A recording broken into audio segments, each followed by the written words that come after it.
নমস্কার, আজ আবার নিয়ে চলে এসেছি একটি নতুন রেসিপি। এই রেসিপিটি হচ্ছে পাড়ার লুচিপুরি সবজির দোকানে।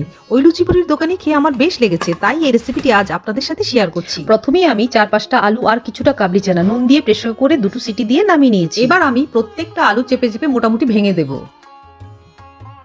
কড়াইয়ে দিয়ে দিলাম সর্ষের তেল। তেল গরম হয়ে গেছে, ফোড়নে দিয়ে দিলাম তেজপাতা, শুকনো লঙ্কা, গোটা জিরে আর 1 চামচ আদা বাটা আর পছন্দের ঝাল অনুযায়ী কাঁচা লঙ্কা, কালারের জন্য কাশ্মীরি লাল লঙ্কার গুঁড়ো আর হলুদ গুঁড়ো দিয়ে সবকিছু ভালো করে একসাথে মিশিয়ে নেব।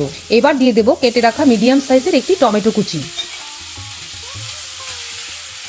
টমেটো কুচিগুলো কিছুটা সেদ্ধ হওয়ার পর দিয়ে দেবো 1 চামচ ধনিয়া গুঁড়ো। মশলাটা খুব ভালো করে ভাজা হয়ে গেছে, এবার দিয়ে দেবো ভেঙে রাখা আলুর টুকরোগুলো দিয়ে এবার সবকিছু একসাথে ভালো করে মিশিয়ে নেব।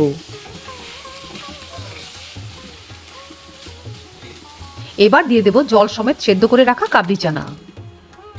এবার আবার সবকিছু ভালো করে একসাথে মিশিয়ে কিছুক্ষণের জন্য ঢাকা দিয়ে রাখবো।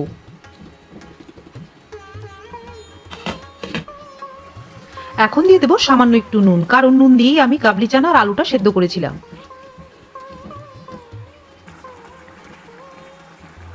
এবার উপর থেকে ছড়িয়ে দিলাম কস্তুরি মেথি আর ধনেপাতা কুচি।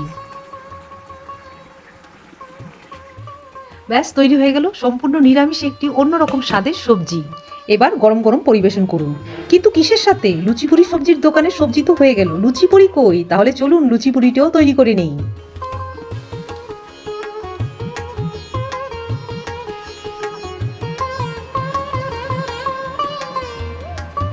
ভিডিওটি দেখার জন্য আপনাদের সকলকে জানাই অসংখ্য ধন্যবাদ। রান্নাটি ভালো লাগলে লাইক কমেন্ট অবশ্যই করবেন। কথা হচ্ছে নেক্সট ভিডিওতে।